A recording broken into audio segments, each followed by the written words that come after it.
It was afternoon. I decided to go look for music on YouTube, and that's when I found it. I don't even know why I clicked on it, but I did, and that's when I lost it. Calling me a monster or asking why my parents didn't abort me. Kill it with fire. I wish you were dead. Just pick up a gun and end my life.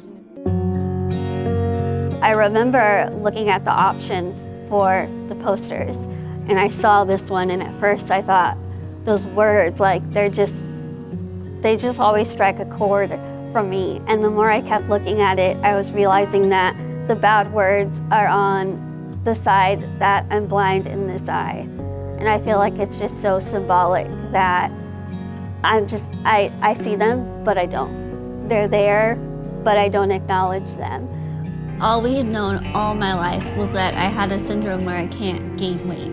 At the time, I thought everyone looked like me. I couldn't recognize or tell that they didn't look like me. Lizzie, thank you so much for being part of ArcLight Stories. Thanks for having me. It is an honor to have you. I feel really comfortable calling you a hero. Are you comfortable with that term?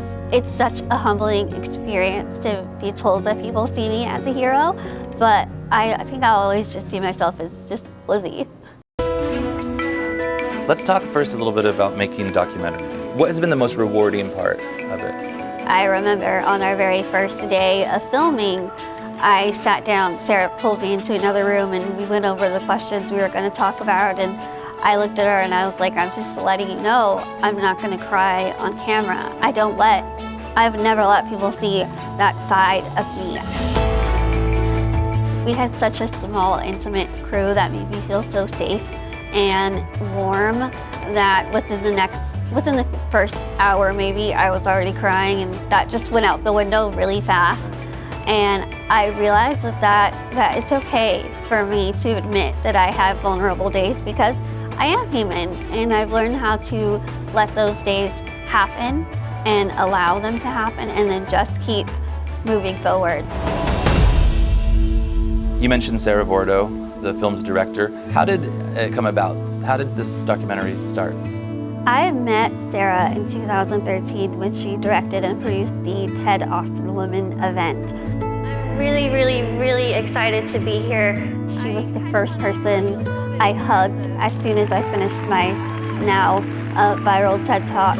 And I remember walking off stage, and she was just there with open arms and hugged me so tight and was crying so hard and just kept telling me, thank you, thank you, thank you. And I've never had an experience like that. She called me as she was driving out of town and said, I just have this feeling that I need to help shine a light on your story, and I want to do it through a documentary. And she just said, think about it, don't answer me now.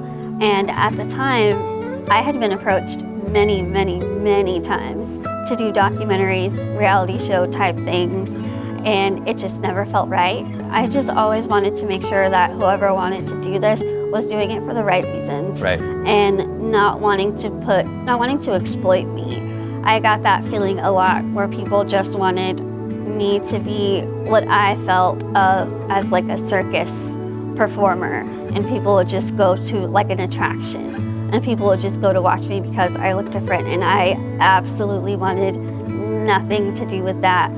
Versus when I met with Sarah, and she did not want to focus on my eating habits or the medical side of things. She was more focused on my message and the things that I cared about.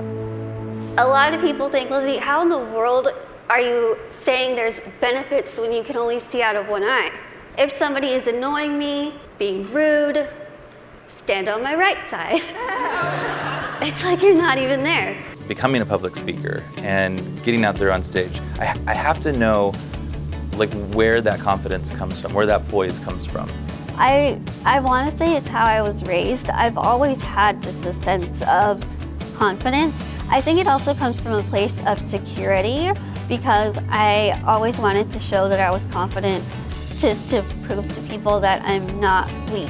Well, it's a gift, I guess, because watching you interact with Hillary Clinton backstage. Oh my gosh. Every time I watch that scene, I giggle, because my excitement that I had was so genuine.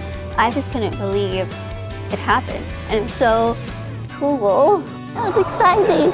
I want to know what people can do if they want to advocate against bullying.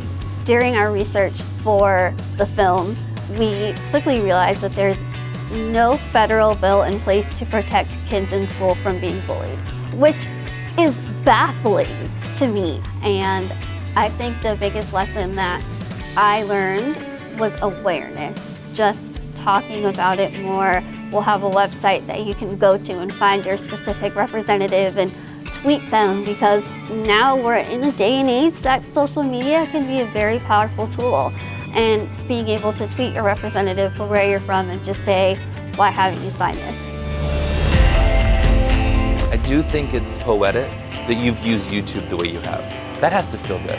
It does. I mean, YouTube was the one website that I thought ruined my life, and now YouTube is the one website that I cannot live without at all. Use that easy route and sit behind our computers and send out love. What comments mean the most to you now? Thank you for being you. Simple comments like that. They'll comment and say, oh, I finally joined this club and I love it, or I stood up for myself, or I have so many new friends, and that is what I absolutely adore.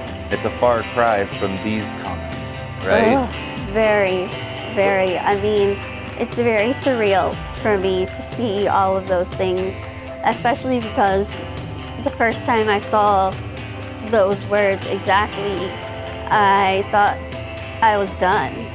And I thought this was my rock bottom. This poster is proof that you can overcome absolutely anything in your life.